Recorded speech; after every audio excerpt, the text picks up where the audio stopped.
Let me ask you something. Do you have an attitude?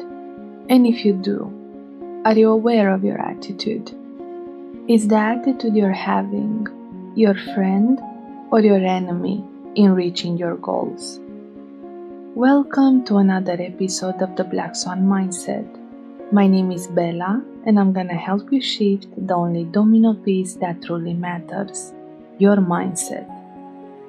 In today's episode, we are going to explore an extremely interesting topic, and I'm going to share with you the 5 main steps that will help you to improve your attitude.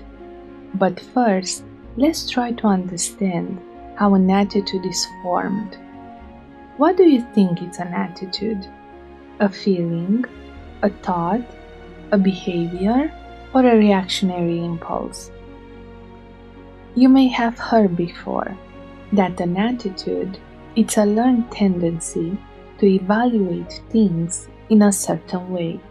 Therefore, an attitude refers to a set of emotions, beliefs, and thoughts toward a particular person, object, or event. But the main question is, how do we form our attitudes? And in order to comprehend the process through which an attitude is created, we need to get to the root of the cause. On a daily basis, we deal with many social biases, and most of our beliefs, behaviors, or core values are created from a preset perspective. And what do I mean by that?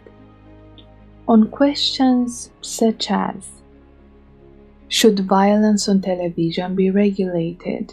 Or, which political party does a better job of running the country? We probably all have fairly strong opinions, but what we tend to overlook is how we got to such conclusions. Did we take the necessary time to do the research ourselves? Or we just heard what was said and acknowledged that specific information as a valid one? In order to understand how this is related to our attitudes, allow me to share with you several cognitive biases that we all use unconsciously. So we have the implicit bias, often known as prejudice, which is expressed through judgments in favor or against a certain thing, person, or group as compared to another, and it's usually considered unjust and inequitable. Then we have the confirmation bias, which is met when we have the tendency to favor information that confirms our existing beliefs. We have the self-serving bias, when we give ourselves credit for all our hits, but we blame external circumstances for all our misses, and we refuse to take personal responsibility. The false consensus effect, when we have the tendency to overestimate how much other people agree with our beliefs, values, behaviors, or perspectives. The halo effect, which occurs when one positive trait of a thing or person is used to make an overall judgment of that specific thing or person without also considering the negative traits. And the status quo bias, when we express our preference of keeping things in their current state by considering any type of change as a loss. Therefore, making a change is perceived as extremely difficult or impossible.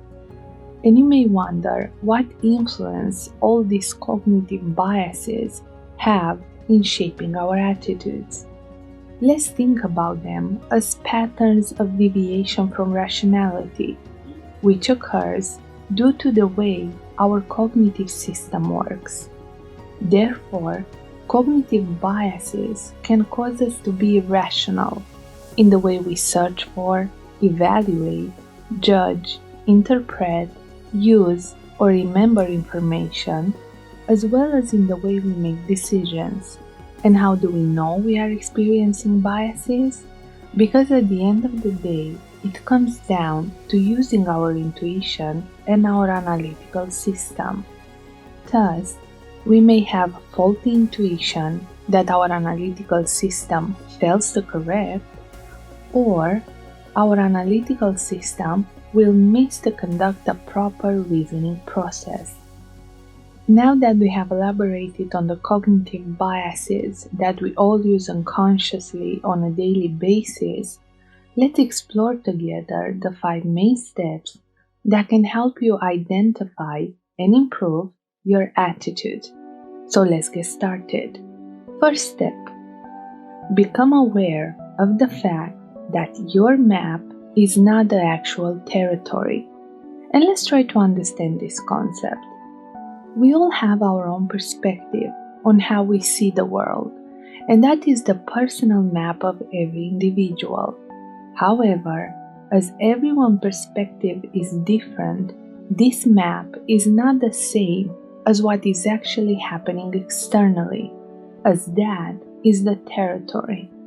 So for example, when you use a map for driving, the map highlights the roads, but it doesn't focus on hills and contour lines. Consequently, your map of the world focuses on certain information based on your beliefs, memories, and life experiences, and leaves out other information. Also, try to be aware of the fact that our brain can only take up to 9 pieces of information at once. Therefore, whenever you are having a certain attitude towards a person, an event, or a group, ask yourself, was my reaction appropriate to this event? What triggered me to react the way I did? Does this person, event, or group remind me of a similar past experience? Or am I having this attitude due to an unconscious bias? Or perhaps, which blind spot did I overlook before getting to this specific conclusion? And by asking yourself these questions, you will tap into a reflective state that will allow you to expand your understanding towards certain situations by helping you to shift your attitude from an impulsive and reactionary one to a much wiser attitude, as the more information you have about a specific person, the clearer the bigger picture becomes. Now let's go further to the second step. Try practicing the SOO technique, also known as perceptual positions. I understand it can be difficult to recognize that everyone's map is different, that every single person has a different viewpoint, perception, or interpretation of life. But what you should understand is that every person's model of the world is a result of their own journey, their own positive experiences, their own struggles, and last but not least, their own belief system and their own limitations. Therefore, I would like to share with you an amazing NLP technique called the SOO, or perceptual positions, which offers us 3 perspectives: the self perspective, the perspective of other, and the perspective of the observer. So let's remember a past situation that involved another person and didn't go as you would have hoped or expected. You can start by analyzing the situation from the self-perspective position, meaning that you are observing through your own eyes the entire scenario, what you said, how you reacted, how you felt, and what was the outcome of that experience. Further on, try to place yourself in the other person's position and begin to observe your reactions, what you said or what you did from their perspective. By seeing it through their eyes, you will first understand better their perception, and secondly, you will be able to detach yourself and notice your approach. Now imagine watching this situation as someone else in the room. Observe yourself in the other person and notice how every single one of you reacts to what is being said. Try to understand what triggered the conversation to escalate to an unfavorable outcome. And as you transition from the self-perspective position to the other perspective position and to the observer position, you will be able to understand better your approach towards certain people or situations. You will discover things about yourself that you weren't aware of, and also you will have the opportunity to improve your attitude and to pause when needed. The third step, be mindful of your ego. And let's try to understand how is ego related to our attitudes. According to Freud's psychoanalytical theory, the ego is the realistic part that mediates between the desires of the id and the superego. Now, the id is the impulsive part of our psyche that responds directly to our needs, basic urges, and desires, and it's usually chaotic and unreasonable. The ego, on the other hand, works by reason and considers social realities, norms, etiquette, and rules in deciding how to behave. But even though the ego seeks pleasure and avoids pain, he doesn't have the concept of right or wrong. He just wants to satisfy his needs without causing harm to himself or the id. And the superego controls the id impulses and persuades the ego to strive for perfection. And when the ego is not acting accordingly, the superego is punishing him by sending feelings of guilt or shame.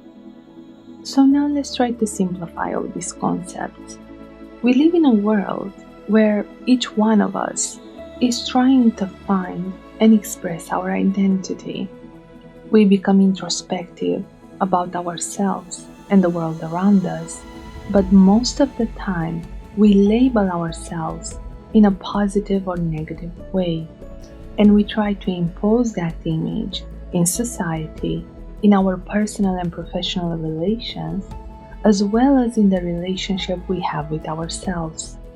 We have the tendency to compare ourselves with others, and sometimes we consider every interaction as a battle in which each one of us has to win.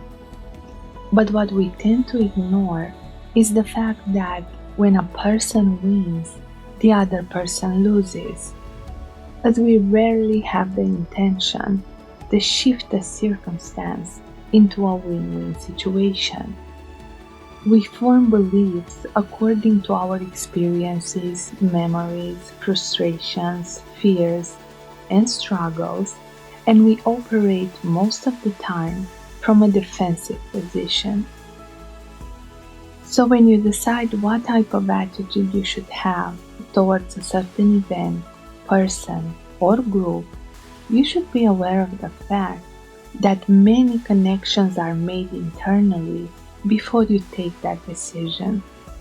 Now, the role of your ego is to help protect your self-image and your self-worth by assisting you in maintaining a healthy level of self-esteem and self-confidence.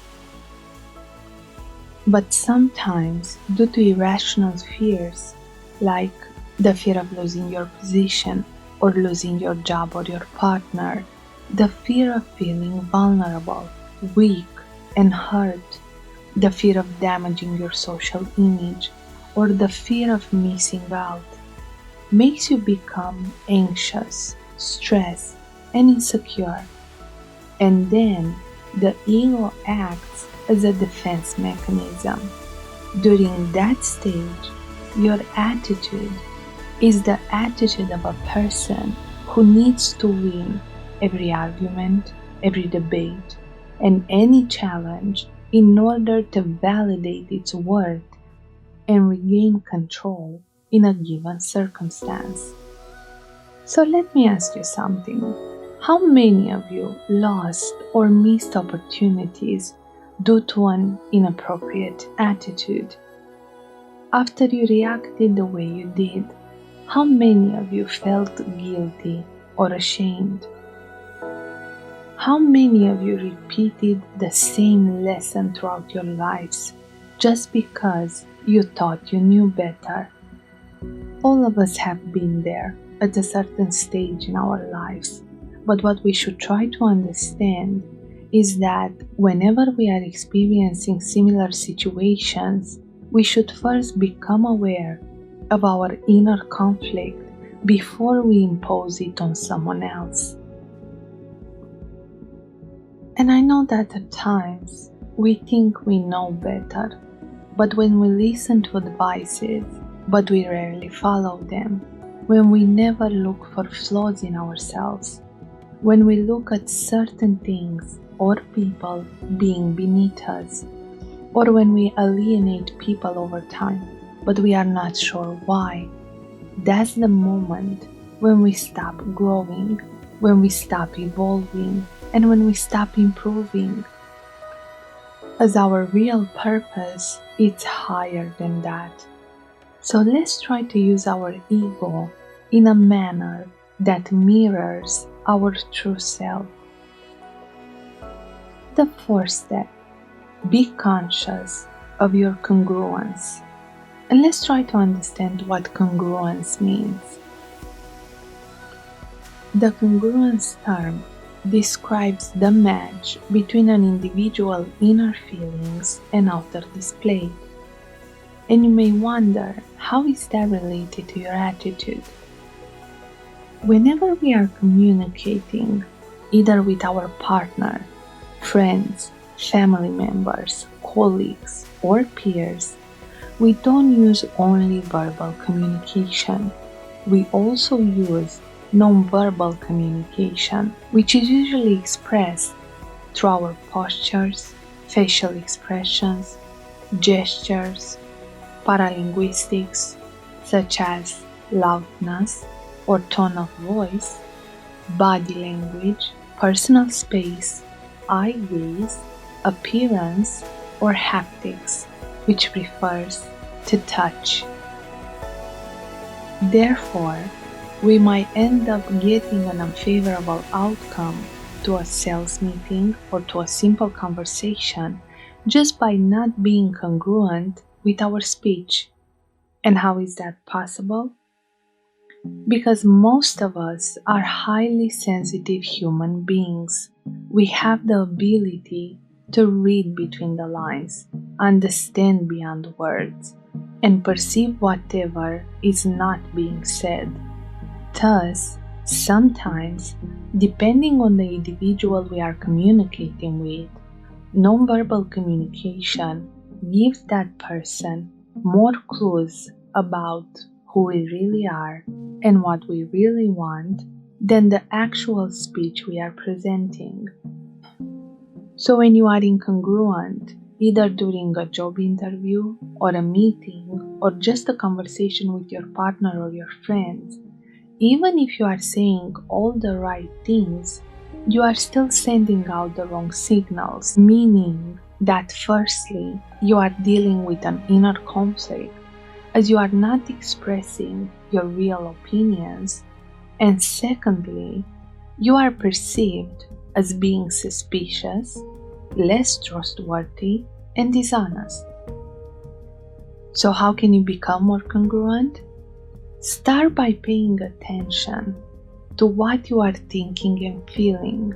Try to be yourself in any given situation.